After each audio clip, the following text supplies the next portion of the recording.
Hi everybody, this is your Burmese language instructor Kenneth Wong. Welcome back. In this episode, I'll teach you how to use the auxiliary verb ta. As a primary verb, ta is pretty easy to explain. It means to put something somewhere. Tade in the affirmative form and taba in the command form. For example, saoko zabueboma taba. Saoko zabueboma taba. Put the book on the table. Or pa ogo berimbao shema tame. Pa ogo berimbao shema tame. I'll put the flower pot in front of the window. But as auxiliary verb, when it follows the main verb, it means to do something in anticipation, in advance, or to keep an action going. I'll give you some examples. Ngaku wede. Ngaku wede. Let me break down that sentence for you.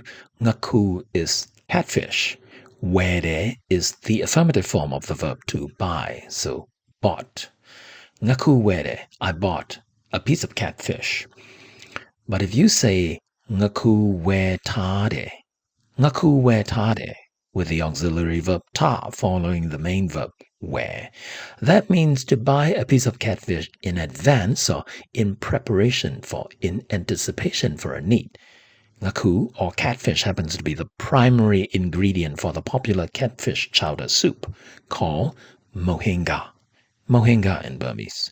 So if you say mohinga chepo ngaku we tade. Mohinga chepo ngaku we tade. That makes it clear that you bought a piece of catfish because you're preparing or you're getting ready to cook mohinga.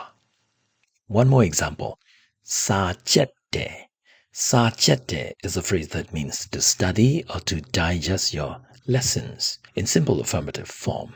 Sachetade, however, is slightly different. It means to study in advance, to study in preparation for something that you're anticipating.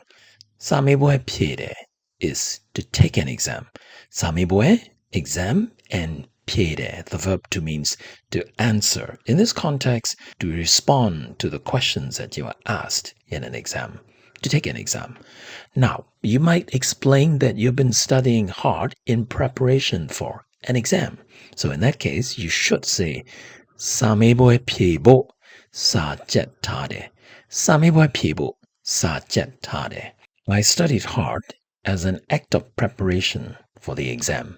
You might be thinking, well, what's wrong with mohinga chepo ngaku were? I bought catfish to cook mohinga. Or sameboe piebo sa jete. I studied to take the exam. These are all perfectly fine. Nothing's wrong with them. But the auxiliary verb ta put the emphasis on doing something in anticipation, in preparation for the dish you're about to cook, for the exam you're about to take. Now, in some cases, ta describes something that has happened beforehand or prior to something else. For example, mo yuare. Mo yuare means to rain. Mo is the noun for rain, and yuare is the affirmative verb, means to pour down. Together, literally, rain came down, or it rained. Mo yuatare. Mo yuatare means it has just rained. The rain is over, but its effect remains. That is why you can also say mo yuatalo landi sonire. Mo yuatalo landi sonire. Because it has just rained, the streets are wet. The rain is over. It's a prior event, an event that has taken place, but you can see its effect, the wet streets.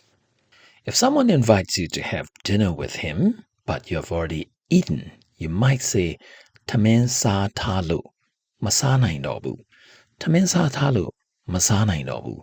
I've already eaten prior to meeting you, beforehand, so I can no longer eat.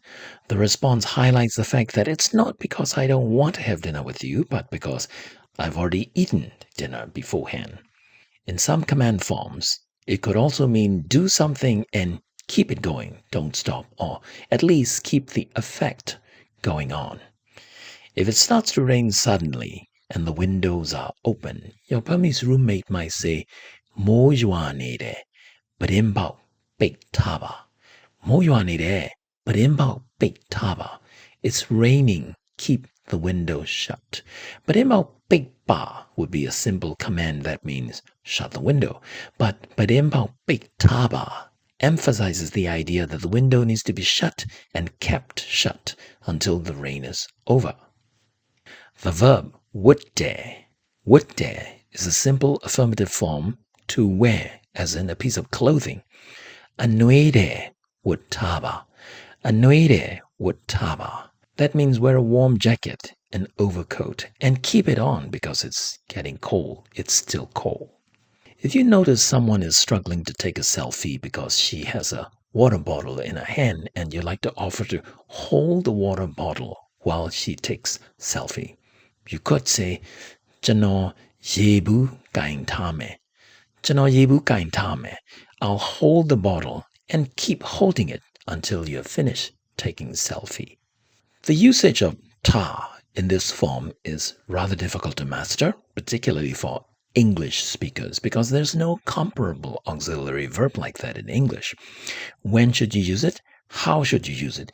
In general, you can use it when you want to emphasize doing something because you are anticipating a need, as in buying a specific type of fish to cook a specific type of meal.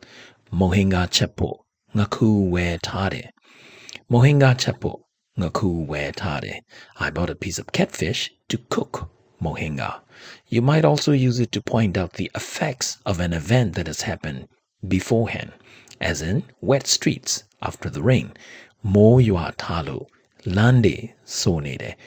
Mo yua talu lande sonede. Because it has rained beforehand, the streets are now wet. You might also say do this and keep doing it or keep it going, as in Badembao Big Taba. Badembao Big Taba. Shut the window and keep it shut. My suggestion is pay attention to when and how native Burmese speakers use this auxiliary verb and imitate them in similar circumstances. And if you're not sure you're using it correctly, leave a message in the comment with the example sentences and I'll give you feedback.